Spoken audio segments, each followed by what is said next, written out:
2025 কি শেখালো?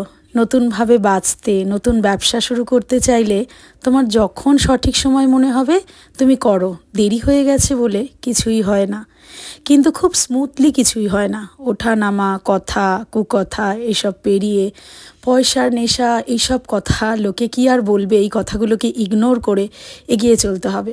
তবে আমাদের প্রত্যেকের জীবনেই এই সামনে ঠেলে দেওয়ার একটা লোক দরকার, যেটা আমার আছে এবং ছিল। আর কি শিখলাম, শরীর থেকে সত্যিই বড় কোনো সম্পদ নেই।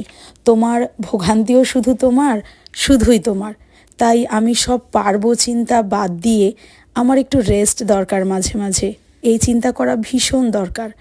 একটা সময় পর ফ্যামিলি ছাড়া সব সঙ্গ আস্তে আস্তে কমে যাবে। ফ্যামিলি সব হয়ে পাশে দাঁড়াবে। আবার ফ্যামিলি পলিটিক্সের থেকে বড় কোনো পলিটিক্স হয় বলে আমি মানি না। তাই এটা তো আমি অবশ্যই শিখেছি, মনের কথা কাউকে বলা যাবে না। সে যতই তোমাকে নিজের কথা জানাক, তুমি কিন্তু ভুলেও সে কথা তোমার মনের কথা তাকে জানিও না।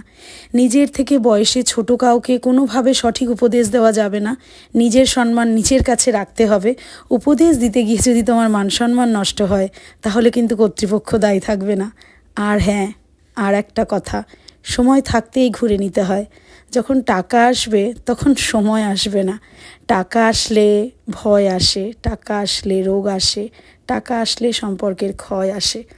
তাই সব কিছু পেরিয়ে আমাদের উচিত, আমি যেভাবে বাঁচতে চাই ঠিক সেইভাবে বেঁচে বেরিয়ে আসা। তাই সময় থাকতেই যা মন চায় করে নাও। একটা সময় পর দায়িত্বের চাপে পড়ে কিছুই করা যাবে না। আর দায়িত্বগুলোকে পালন করাও কিন্তু আমাদের কর্তব্যের মধ্যে পড়ে। আমরা তো এই দায়িত্বগুলোকে আর ইগনোর করতে পারি না, না? তো চলো, নতুন বছরে সবাইকে অনেক অনেক শুভেচ্ছা। সবাই খুব ভালোভাবে কাটাও।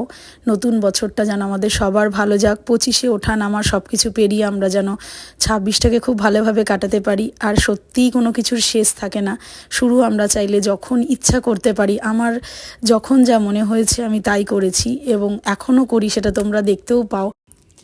আর একটা কথা, আজকালকার ছেলে মেয়েদের মধ্যে এটা একদম কি বলবো, রন্ধ্রে রন্ধ্রে ঢুকে গেছে। মনে হয় রান্না ছাড়াই থাকা যাবে। অ্যাকচুয়ালি রান্না করা অনেক মেয়েরা এরকমও আছে যারা ঘর সামলায় এবং বাইরে দুটো একসাথেই সামলায়। এবং ভগবান আমাদের একটা স্পেশাল এটা পাওয়ার দিয়েছে, যার জন্য আমরা বাইরে ঘর দুটোই সামলাতে পারি। আর একটা কথা, যে মডার্ন হতে গেলে যে রান্না জানতে হবে না, বা শুধুমাত্র মোবাইল নিয়ে বসে থাকলে বা চাকরি করলেই মডার্ন হওয়া যায়, তা কিন্তু না। সুন্দরভাবে নিজের রান্নাটা আমাদের বেসিক নিডস। তো এটা তো আমাদের জানতেই হবে, না? তো চলো, আজকের মতো বিদায় নিলাম। সবাই ভালো থেকো, সুস্থ থেকো।